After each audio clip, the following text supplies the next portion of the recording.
Elle pleure pour une assiette dans l'évier. Pour un mot que tu as dit il y a 3 jours, que tu as déjà oublié, pour la manière dont tu as refermé la porte du placard. Et toi, tu es là, paralysé, à te demander ce que tu as fait de mal. Parfois, tu as l'impression que la moindre de tes actions déclenche une tempête de larmes. Tu cherches une logique, une faute, une solution. Mais il n'y en a pas.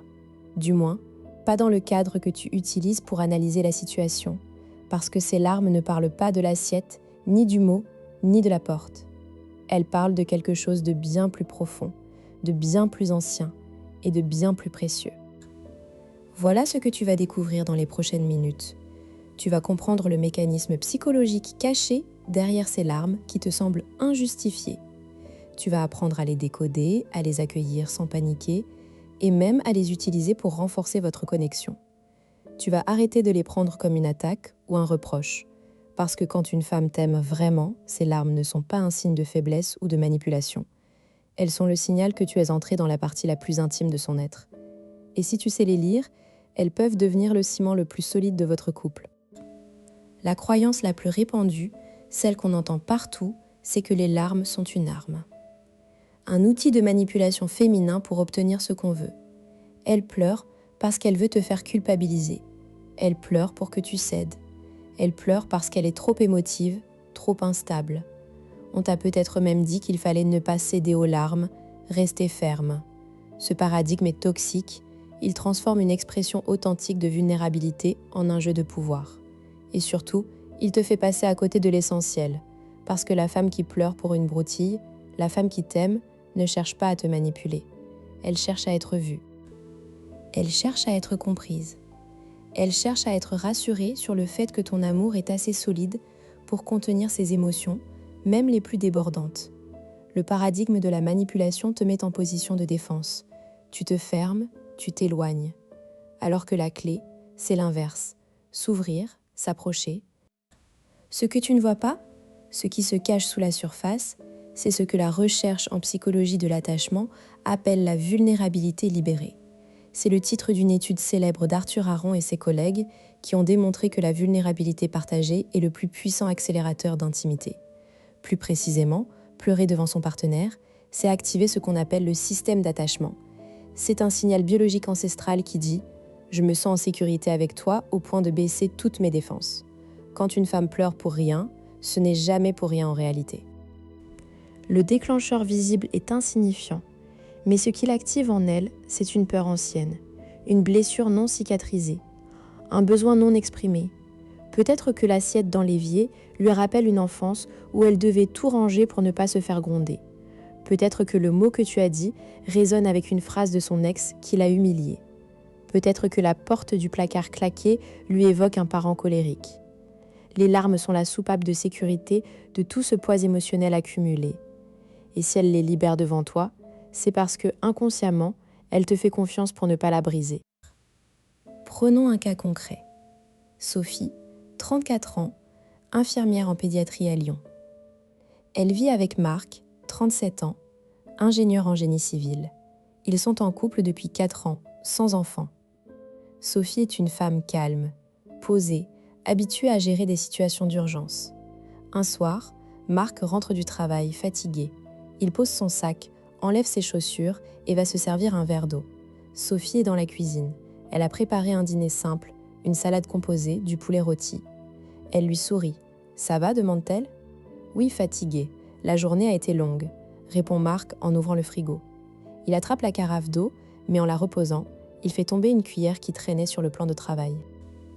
La cuillère tombe par terre, fait un bruit métallique. Rien de grave. Mais Sophie se met à pleurer. Des larmes silencieuses d'abord, puis des sanglots qui la secouent. Marc la regarde, interloqué. « Qu'est-ce qu'il y a ? C'est à cause de la cuillère ?» bredouille-t-il. Sophie secoue la tête, incapable de parler. Marc se sent coupable, puis agacé. Il ne comprend pas. Il pense « Encore une crise. Pour une cuillère, je ne peux rien faire sans déclencher une tempête. » Il se raidit, s'éloigne. « Bon, je vais me changer », dit-il froidement, et il monte à l'étage. Ce que Marc ne voit pas, c'est que Sophie ne pleure pas pour la cuillère. La cuillère est le dernier petit poids qui a fait déborder le vase. Ce jour-là, à l'hôpital, Sophie a perdu un patient, un enfant de 6 ans. Elle a dû rester professionnelle, forte, pour les parents. Elle n'a pas pleuré, elle a serré les dents.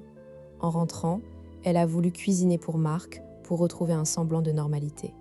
Mais la fatigue, la tristesse, l'impuissance, tout était là, comprimé. La chute de la cuillère a été un déclencheur sonore, un bruit qui a fissuré la digue. Sophie n'a pas pleuré pour accuser Marc. Elle a pleuré parce que dans ce bruit, elle a entendu l'écho de son impuissance face à la mort.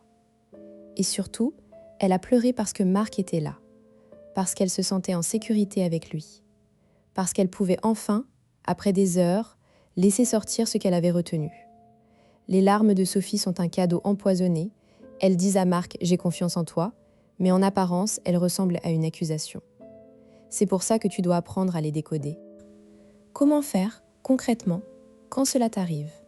Première règle, ne cherche pas la cause immédiate. Ne demande pas « c'est à cause de ça ?» en montrant la cuillère. Tu vas obtenir une réponse qui n'explique rien et tu vas t'enfermer dans une logique absurde. Deuxième règle, valide l'émotion avant de chercher à comprendre. Les larmes sont un langage.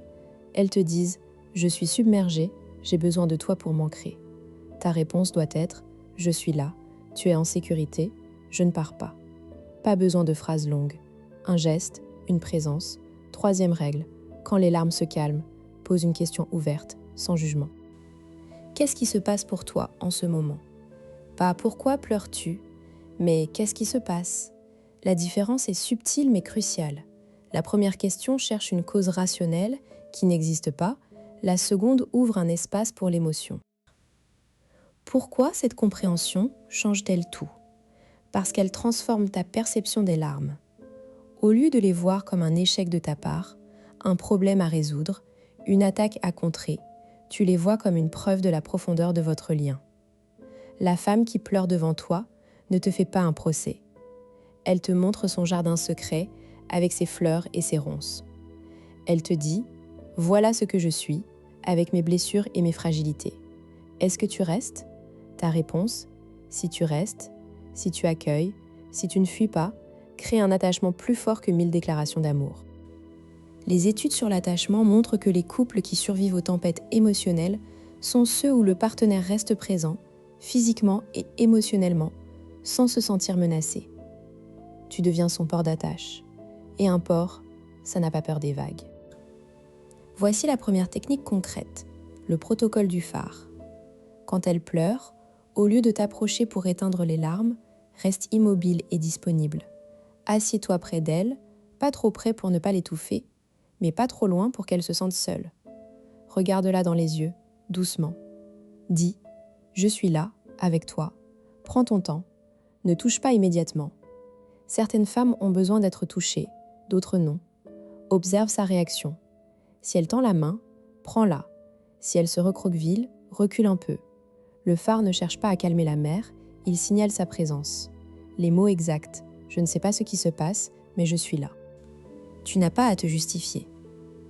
Ces phrases désamorcent la pression de la performance émotionnelle.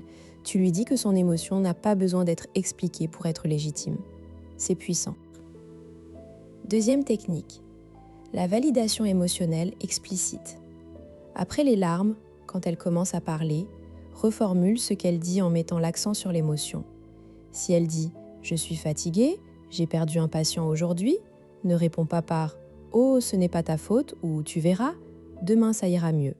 Réponds « tu as vécu quelque chose de très dur et tu as tenu toute la journée. Maintenant, tu peux lâcher prise, je te reçois. » Les mots exacts, ce que tu as traversé est lourd, je comprends que tu aies besoin de pleurer, c'est normal, c'est sain. Tu valides l'émotion, tu ne la minimises pas. La validation est le carburant de la sécurité affective. Troisième technique, le rituel du retour. Après une crise de larmes, beaucoup d'hommes font l'erreur de faire comme si rien ne s'était passé. Ils passent à autre chose, soulagés que ça soit fini. Grave erreur. La femme, elle se sent exposée. Elle peut avoir honte, se sentir fragile. Tu dois créer un rituel de retour à la normale, une transition.